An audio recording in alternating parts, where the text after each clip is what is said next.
Hello and welcome to MATLAB programming for numerical computations. We are at the end of module 1. In this module we are covering introduction to MATLAB programming. In lecture 1.5 we are going to cover plotting and outputs using MATLAB. Okay. Okay. We have seen various forms of output in the first 4 lectures of this particular module, and what we have seen is that when we do not end a particular line with a semicolon, the variables will echo on the screen. Okay. So, that is one way of displaying on the screen. The other way that we had used in the previous lecture was to use the command called DISP or display. Okay. So, that is the displaying on the screen that I am going to cover in this lecture. I am also going to cover how to plot the data using what is known as the plot command. Okay. For more help on plotting, we can go to MATLAB website called using basic plotting functions, the link for which is given over here. So, let us now focus our attention to displaying on the screen, and these are the various examples that we have taken on how to display on the screen. The first one is when you give a command b equal to 1271 with a semicolon, there will not be any echo, but if you do not give this trailing semicolon, this particular result will be displayed on the screen. This is what we have seen in lecture 1.1 as well as multiple times. The other way to display is using the command DISP display. It is going to display the contents of this variable b, okay, on the screen. The third way is to use display using a more advanced version of it, and display can be used in order to display certain text, such as DISP hello world will display this particular text on the screen. Okay. And that idea can be used to make a more beautiful output. So, let us go to MATLAB and look at this. Okay. Yeah. Okay. So, we have this b equal to 13, close this and press enter. I am going to get this as an echo. Okay. This is what we have seen multiple times. The same thing, if I am going to give disp b, it is going to display the contents of b, but it is not going to give the initial part, that is b equal to part that we see over here. So, when I click on disp b and press enter, this is what I am going to see. Okay. Likewise, if I give disp hello world, it is going to display that string as it is. Okay. So, it displays the string hello world. Okay. If we recall what we had done in the previous lecture using my factorial, this is what I had shown as a way to display the factorial value. Okay. What does that do? Let me just copy this, okay, and paste it over here, and let us go over each of this. Okay. So, this uses basically the same rules as we do with respect to brackets. The innermost bracket is what is going to be executed first. So, this is the innermost bracket, and let us look at that. Let us remove rest of the stuff and let us look at it. This is the innermost bracket. So, this particular guy is a string that says factorial value colon space, and this is a command which says num to str my fact. Okay. So, let us look at what num to str does, and for that we will do help num to str. Okay. Num to str converts a number into a string. So, let us look at what say num to, let us say my fact equal to say 6 factorial. So, we can do that using prod 1 to 6, and that gives the value my fact as 720. Because I did not end this command with a semicolon, I got the result my fact equal to 720. Okay. What happens if I give, let me just clear the screen, CLC, okay, num to str my fact. If I give this command, let us see what happens. Okay. What happens is again ans equal to 720. So, how does this ANS differ from myFact? Let us look at the workspace over here. The ANS that you see over here is a string, that we know that it is a string because it has this apostrophes, this slash signs in the front and the back, which means this is not a number 720, but it consists of 3 characters. The first character is 7, second character is 2 and third character is 0. Okay. So, that is the difference between ANS and myFact. Okay. Let us look again at that particular display command. I have Control C, Control V that display command, and let us look at the innermost bracket of that display command as we had done earlier. So, now we have this square bracket which has one part of the string and then we are catenating the other part of the string. Okay. Let us look at a similar thing again. Let us say part 1, that is the first part, and we say part 2, and let us see what happens. Okay. What we should get is the words PART space 1 PART space 2, there is no space between 1 and P of the second part. That is what result we expect. Press enter and that is exactly what we get. Okay. So, now if we were to replace part 2 with this ANS value which is 720 and we were to replace part 1 with factorial value equal to this, what we are going to get is this factorial value colon space, okay, and 720, okay, that is also in the slashes because this is a string. When I press enter, I am going to get factorial value 720. Okay. So, what I want to do is replace that 720 with myFact. If I do this, if I just replace it with myFact, what I am going to get is I am trying to take a string and next to the string I am trying to put a number. Okay. When I try to do that, what I get is I do not get anything over here because that number is not converted into ASCII characters 720. I am just getting factorial value colon followed by some kind of a character that you probably cannot see over here. Okay. So, instead what we need to do is use the num to str command to convert 720 into 720 as 3 characters, and when I do that I am going to get factorial value colon 720. Okay. Now, I did not want this ANS to be displayed like this. In order to do that, I am going to give a command which says disp,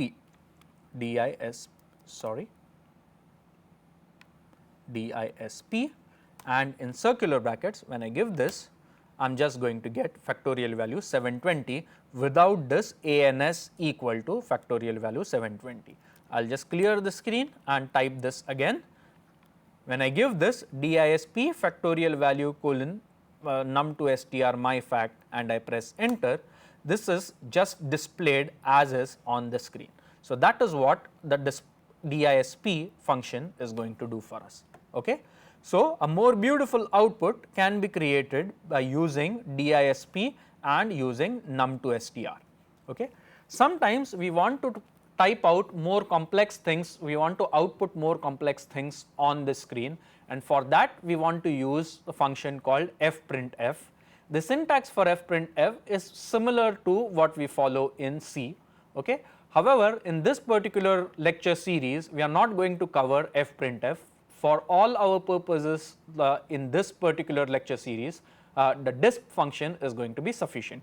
However, for the sake of completeness, I have given the more advanced output using fprintf as well. Okay. So, that covers the outputting on the screen part. Let us now look at how to plot. Okay. So, we will consider the example of the ball thrown vertically upwards. We will plot location versus time, we will label the axis, and we will go over some of the more other features of plotting. Okay. So, let us go back to MATLAB, and the function that we are going to use to plot is a function called plot plot. So, let us look at help for this, help plot, and this is what we are going to get. Okay. For now, let us ignore the overloaded method part, that is not of a concern for us right now. Let us go right at the top, and what does plot do? Plot plots a linear plot. Plot x comma y plots vector y versus vector x. If x or y is a matrix, then the vector is plotted against rows or columns of the matrix, whichever line up. Okay. So, plot is a very powerful way of plotting things.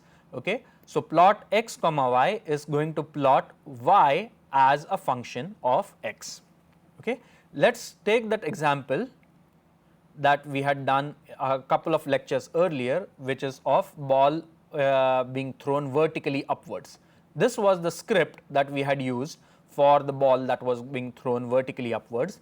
Okay. When we run this particular script, what we got was we were getting this display at multiple times.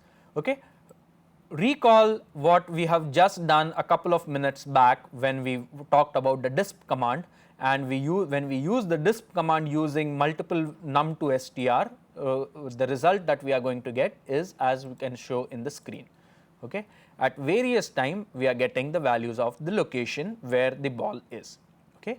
So, now what we want to do is we want to capture all of this in two vectors. Let us call these two vectors time and location. So, time equal to, let us make this a blank vector, location equal to again a blank vector. Okay. Or let us actually put this as time equal to 0 and location equal to 0, because that is what we are starting off with. Okay. And at end of this we will put time equal to time semicolon t. What that is going to do is at each time this while loop runs, the new value of time t is going to be catenated to this time vector time, and likewise we will do location equal to location colon y. Okay. And finally, we want to plot this, and we will give the command plot time comma location, enter semicolon, save this. Okay. And we execute this. We will clear the screen first, and we will just execute ball vertical, and this is going to plot. Okay. So, this is the trajectory of that particular ball as the ball goes from time 0 to time 4. Okay. Now, what we want to do is we want to label these two axes. The x axis is time, the y axis is location. We do that, the x axis we will label it by using the command x label time, and time was in seconds, enter, and y label location, and location was in meters. Okay. And let us go to that figure again, and now we see that this has been labeled time and it has been labeled location. Now, let us say that we want to increase the font sizes of this. The way to do that is click on this arrow, right click, click on font, and we will be able to increase the font size to 14. Likewise, we will increase this font size again to 14. And we can do this with the axis as well. We click on font and make this font size 14, and we will get this particular figure, and we now have the font size increased to 14. Okay.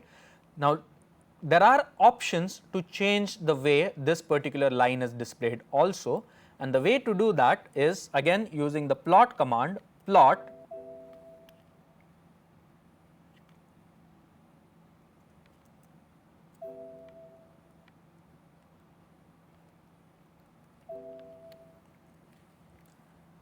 Okay. So, this can be done again by using the plot command, and way to do this is give plot our time comma location comma give MATLAB how to plot this, and for example, we wanted a dashed line which is red in color, we will give dash dash r, that will plot a red dashed line, okay, and let us go and see this, okay, and what we now have is a red dashed line as seen over here. Now, instead if we wanted to have a dash dot line which is green in color, we will change it to dash dot G, and that will plot a line that is green dash dotted in color, okay. Instead, now if we wanted, in addition to that, we also wanted, let us say, to plot circles at the end of it, a blue color line with circles for at the various locations, we will do dash B followed by O, and O will tell MATLAB that at each data point we want to have a marker that is circle. Press this enter and let us see what happens. At each data point we now have the circle plotted as seen over here, okay.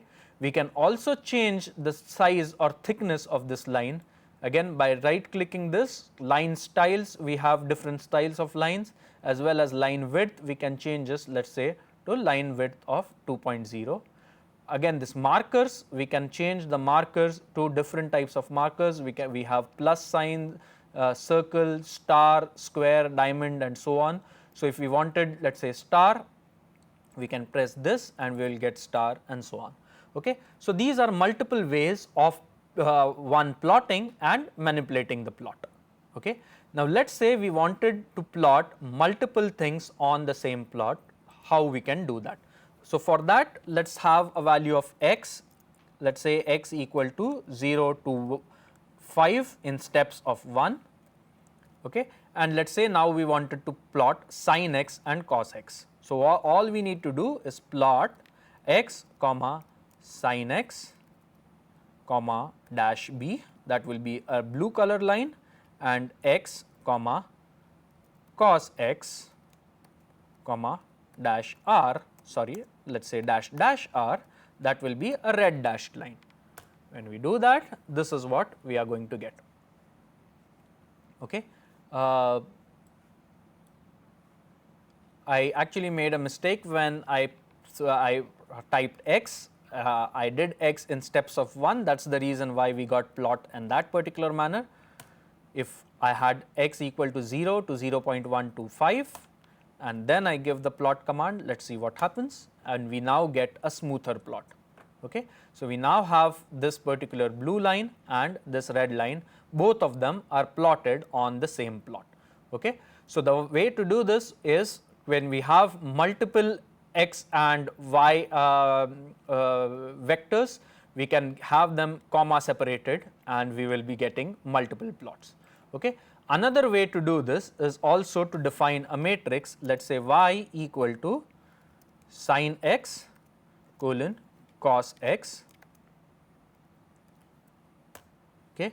Let us type size of y, okay. So y has 2 rows and 51 columns, that basically means we have the first row is sin of x and the second row is cos of x, and let us say when we do plot x comma y, we are going to get plot of the 2 lines, and the 2 lines will be plotted using a default way of plotting, and the default is the first guy is going to be a red dash, a blue dash, and the second line is going to be a green dash, okay. So this is the default way of plotting using matrices rather than using vectors, okay. So you can plot multiple lines on the same plot, and let us say now we wanted to plot a third line over here, but if let us say what happens if we do plot x comma say sin x plus cos x, okay. What we will see is we will get only one single line,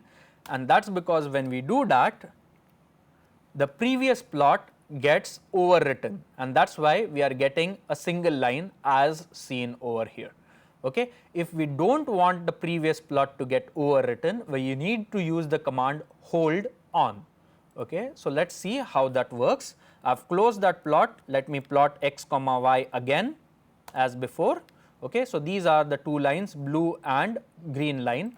Now if I do not want to erase that plot, I will give command hold space on, okay.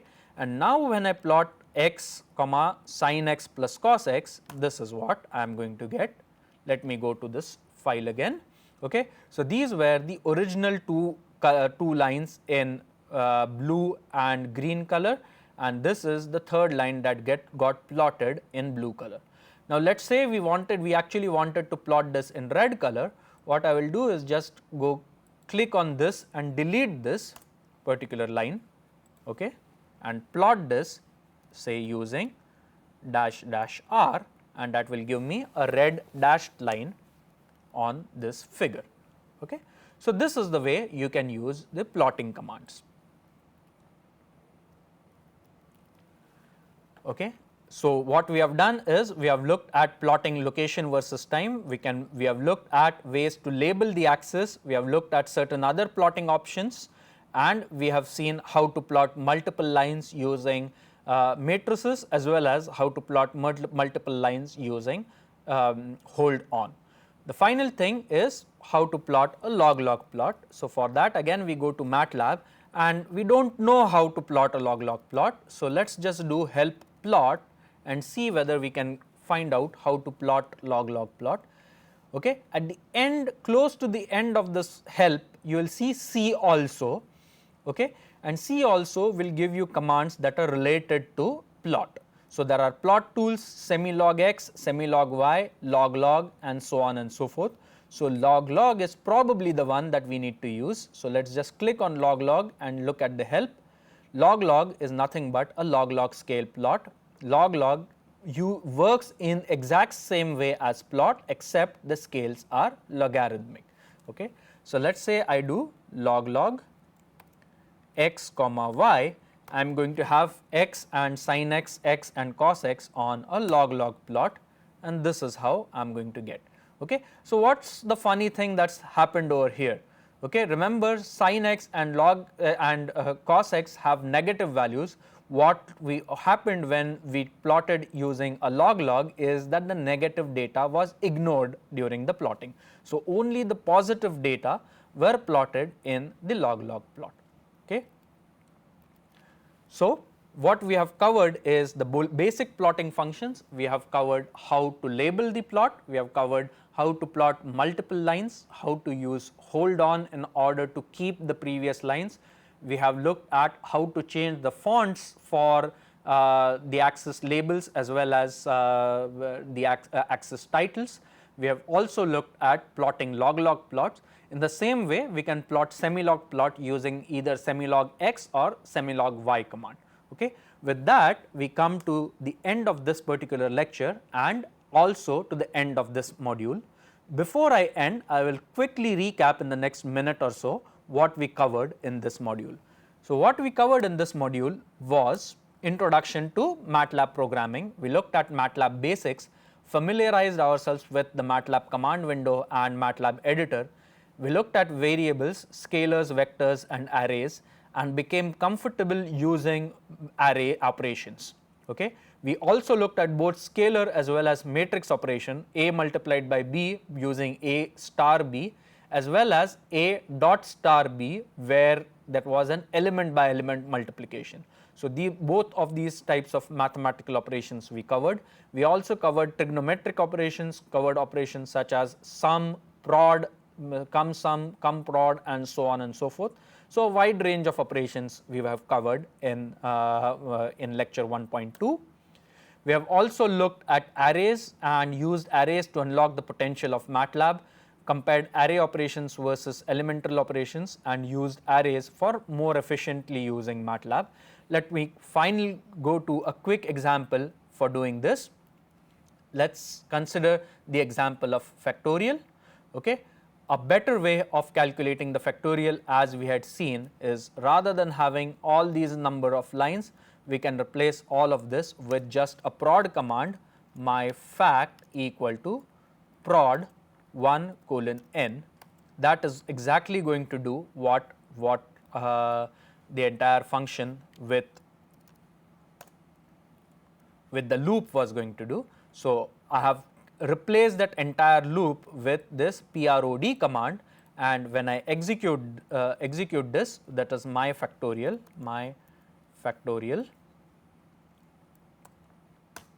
I get the exact same result, but in a more efficient way.